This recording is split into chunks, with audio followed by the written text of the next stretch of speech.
नमस्कार, स्वागत है आपका हमारे यूट्यूब चैनल पर। बात करते हैं क्वालिटी मॉनिटरिंग टूल QMT अर्थात स्कूल मॉनिटरिंग प्रपत्र शाला दर्पण पोर्टल पर विद्यालय लॉगिन के द्वारा प्रविष्टि करनी होगी, जिससे संबंधित आदेश जारी किया गया है स्कूल शिक्षा परिषद द्वारा। तो इसके अंतर्गत आपको कैसे एंट्री करनी है, किस तरह से आपकी प्रविष्टियाँ होगी, क्या क्या करना होगा, इससे संबंधित सारी जानकारी हम इस वीडियो में प्रदान करेंगे। तो क्वालिटी मॉनिटरिंग टूल विद्यालय लॉगिन के माध्यम से आपको भरनी होगी, जिसकी अंतिम तिथि अभी 21 फरवरी 2024 निर्धारित की गई है। इसमें दो तरह के प्रथम 6 मई का अभी आपको फिलिंग करनी है, जनवरी से जून का। तो इस तरह से आपको ये अपलोड करनी है सूचनाएं सारी। अब कौन कौन सी सूचनाएं होगी, तो इसके लिए सबसे पहले हम ले जाते हैं आपको शाला दर्पण पोर्टल विद्यालय लॉगिन के ऊपर। अपना विद्यालय लॉगिन आईडी और पासवर्ड के द्वारा लॉगिन कर लेना है। जैसे आप इसको लॉगिन करोगे, आपके होम पेज पर पहुंचाओगे। यहाँ पे आपको विद्यालय टैब को ओपन करना है। जैसे ही इस टैब को ओपन करते हो आप देख रहे होंगे, यहाँ पे आ रहा है एक न्यू जिला रैंकिंग डेटा प्रविष्टि के नीचे आ रहा है स्कूल मॉनिटरिंग प्रपत्र के नाम से। तो आपको QMT यानी क्वालिटी मॉनिटरिंग टूल भरने के लिए आपको स्कूल मॉनिटरिंग प्रपत्र के ऊपर क्लिक करना है। जैसे आप इस पर क्लिक करोगे, आपके सामने प्रपत्र ओपन हो जाएगा। यहाँ लिखा आएगा स्कूल मॉनिटरिंग प्रपत्र 23-24 सत्र 23-24 की निर्धारित अवधि के तहत सूचना आपको प्रथम 6 मई की इसमें भरनी होगी। यह विद्यालय का विवरण होगा, यूडाइस कोड होगा, विद्यालय का नाम पता होगा, जिले का नाम होगा, ब्लॉक का नाम होगा, संस्था प्रधान का नाम होगा। इस तरह से सारी सामान्य जानकारी के नीचे भाग नंबर 1, 2, 3 इस तरह से स्टेप टोटल आपको यहाँ पे भाग शो होंगे, 15 भाग जो कि आप देख रहे हैं। प्रत्येक भाग भी प्रविष्टि करने के लिए इस भाग पे क्लिक करना है। तो सबसे पहले हम एक एक भाग को बताएंगे। सबसे पहला भाग है जिस पे क्लिक करने पर आपके सामने इस तरह से यहाँ पे आप देखेंगे ग्रीन तीर का चिन्ह आ रहा होगा, तो यहाँ पे इस तरह से शो होगा। तो अभी भाग नंबर 1 ओपन है। भाग नंबर 1 में आपको विद्यालय की सामान्य जानकारी होगी, जिसमें प्रत्येक प्रश्न का उत्तर देना आपको अनिवार्य होगा।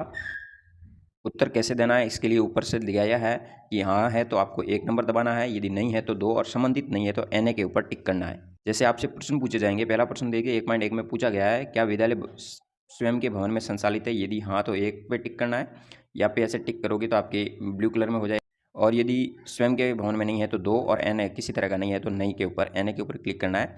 मैदान खेल मैदान है या नहीं, इससे संबंधित ये सारे आपको क्वेश्चन पढ़ते जाना है, हाँ और नहीं में जवाब देते जाना है। यदि आपके विद्यालय पर ये कोई भी प्रश्न लागू नहीं है तो NA का प्रयोग करना है। यहाँ पे गरिमा पेटी कब खोली गई थी, इसकी यहाँ पे आपको दिनांक लिखनी है। ये दिनांक आपको पिछले 6 महीने में यदि खोली गई है तो, यानी जनवरी से जून के मध्य खोली गई है तो यहाँ पे दिनांक अटेंड करनी है।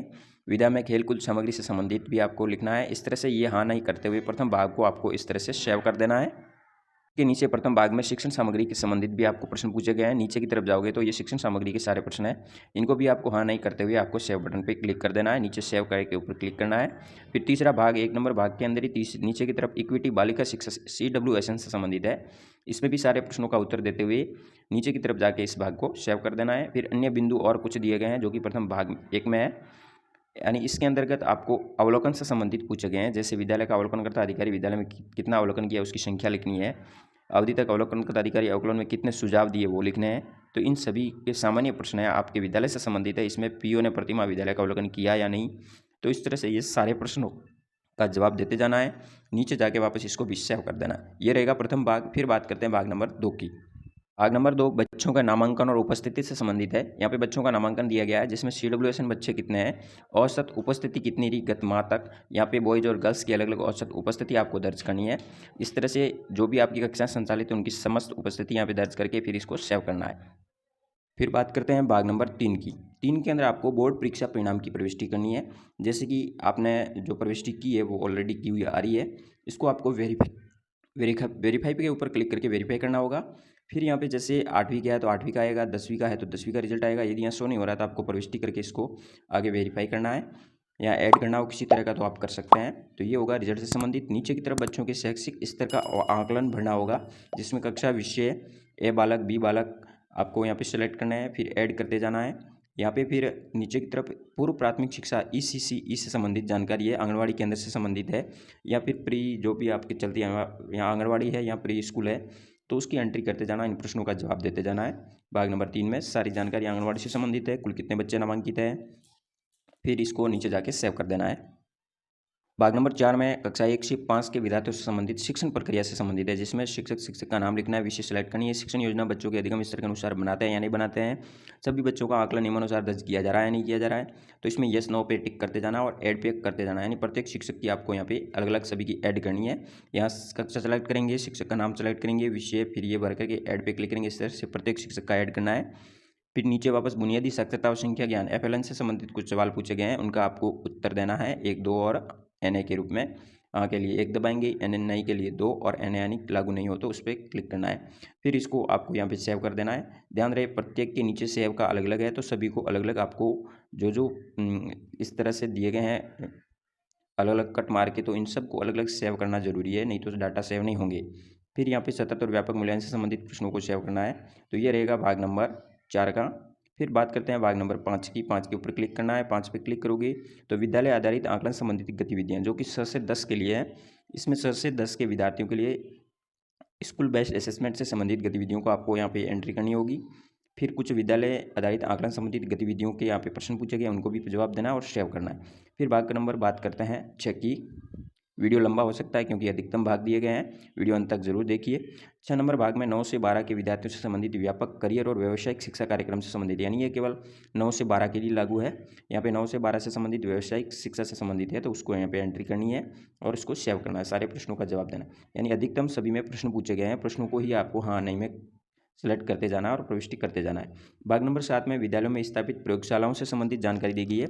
यहाँ पे यदि आपके विद्यालय में प्रयोगशाला है तो उससे संबंधित इस भाग नंबर 7 को भरना है, वरना NA करके आप इस भाग को सेव करेंगे। यानी आपके विद्यालय में ये लागू नहीं है तो NA करते जाना है और इसको सेव कर देना है। फिर बात करते हैं भाग नंबर 8 की। 8 है वो ICT की उपलब्धता से संबंधित है। यदि ये भी आपके विद्यालय में कंप्यूटर लैब है तो ये संबंधित है, या इंटरनेट सेवा है तो उससे संबंधित है, तो ये आपको भरना है, वरना लागू नहीं है। यदि आपके विद्यालय में उपलब्ध नहीं है ICT से संबंधित तो NA करके आपको सारे NA करते जाना है और इसको सेव कर देना है। फिर बात करते हैं भाग नंबर 9 की।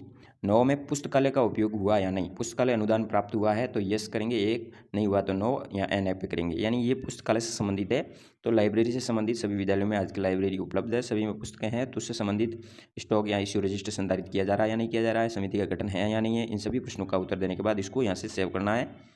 तो भाग नंबर 9 पुस्तकालय से संबंधित है। फिर भाग नंबर 10 की बात करते हैं। 10 है वो शिक्षक प्रशिक्षण से संबंधित है। तो शिक्षक प्रशिक्षण किस तरह से FLN आधारित प्रशिक्षित है या नहीं है, FLN आधारित प्रशिक्षण प्राप्त किया या नहीं किया, या संख्या आपको शिक्षकों की लिखनी है, कितने शिक्षकों ने प्राप्त किया है, तो ये सभी भरने के बाद आपको यहाँ से सेव कर देना है। तो भाग नंबर 10 प्रशिक्षण से संबंधित है। 11 नंबर भाग की बात करते हैं। 11 नंबर शाला स्वास्थ्य कार्यक्रम से संबंधित है, जिसमें स्वच्छता हेतु उपलब्ध करवाई गई अनुदान राशि आई या नहीं, साबुन है या नहीं, मिड डे मील से बच्चे साबुन से हाथ धोते हैं या नहीं, ये सभी जानकारी आपको यहाँ पे पढ़नी है। हीमोग्लोबिन के स्तर दर्ज करना है, यहाँ पे कितने मीडियम है, कितने मिल्ड या कितने ज़्यादा है, तो ये सभी आपको यहाँ पे भरने होंगे बॉक्स में। 6 माह में कितनी बार विद्यालय में मोबाइल हेल्थ टीम स्वास्थ्य परीक्षण कार्यक्रम हुआ, वो संख्या आपको यहाँ दर्ज करनी है। इस तरह से यहाँ पे आपको ये प्रश्नों का उत्तर देते हुए शाला स्वास्थ्य कार्यक्रम को सेव करना है। फिर बात करते हैं भाग नंबर 12 की। 12 नंबर में आपको बॉडी मास इंडेक्स BMI आकलन यहाँ पे लिखना है। BMI आकलन यानी ये भी बच्चों के नामांकन उपस्थिति से संबंधित है। तो यहाँ पे बॉडी मास इंडेक्स जो कम है 18.5 से वहाँ यहाँ दर्ज करेंगे। 18.5 से 25 के मध्य यहाँ, 25 से अधिक है तो यहाँ पे इनकी संख्या 5 से 10 जैसे विद्यार्थी टोटल आपके विद्यालय की 100 हैं। आयु वर्ग के अनुसार इनका क्या क्या रहेगा वो आपको यहाँ दर्ज करना है। इधर बालिकाओं का, इधर बालक और बालिकाओं का अलग अलग दोनों का फिर सेव कर देना है। करते हैं भाग नंबर 13 की, जिसमें SMC और SDMC यानी विद्यालय प्रबंधन समिति से संबंधित है। विकास योजना तैयार की गई है या नहीं, समयावधि में कितनी मासिक बैठकें प्रस्तावित थी और कितनी हुई है, आयोजित की गई है, दोनों की अलग अलग संख्या दर्ज करनी है। यहाँ पे SMC से संबंधित ये भाग दिया गया है 14 नंबर 13 नंबर, तो इसमें आपको SMC से संबंधित कुल यहाँ पे दर्ज करना है और इनको डाटा सेव कर देना है। फिर भाग नंबर 14 की बात करते हैं। 14 है वो भाग विद्यालय का समेकित मूल्यांकन से संबंधित है। बच्चों का नामांकन ABC या ग्रेडिंग देनी है। संस्था प्रधान को विद्यालय के कार्य की समीक्षा करते हुए, ये संस्था प्रधान स्वयं इस पे कार्य की समीक्षा करेगा। ABC तीनों में से आपको ग्रेड प्रदान करना है। बच्चों की उपस्थिति किस आधार पर रही है, ABC। अब A अधिकतम है तो A, मीडियम है तो B, या उससे कम है तो C ग्रेडिंग आपको प्रदान करनी है। भौतिक सुविधाएं, सामान्य जानकारी से संबंधित, तो ये सारे आपको संस्था प्रधान को मूल्यांकन करते हुए इन प्रश्नों को सेव करना है। ABC या ग्रेडिंग देनी है। फिर बात करते हैं भाग नंबर 15 की। यहाँ पे विद्यालय स्तर को और अधिक उन्नत करने के लिए आवश्यकता से संबंधित है। यदि आवश्यकता है हाँ तो 1, नहीं है तो 2 और बिल्कुल लागू नहीं है तो NA करेंगे। तो ये भी प्रश्नों को आपको भाग नंबर 15 में इस तरह से टिक करके सेव कर देना है। ये सेव करने के बाद आपको इस प्रपत्र को लॉक करना होगा। अभी लॉक का शो नहीं हो रहा है, शीघ्र ही लॉक का बटन भी यहाँ नीचे आ जाएगा। उसके बाद इस प्रपत्र को सारे को लॉक करना होगा। तो इस तरह से आपको टोटल 1 से 15 भाग की इस मॉनिटरिंग प्रपत्र के अंदर फिलिंग करनी है और सेव करना होगा, जो कि जनवरी से जून से संबंधित दिया गया है। धन्यवाद। जानकारी अच्छी लगी हो तो वीडियो शेयर जरूर कीजिए। किसी तरह की कोई समस्या हो तो हमें कमेंट बॉक्स में बता सकते हैं। जय हिंद, वंदे मातरम।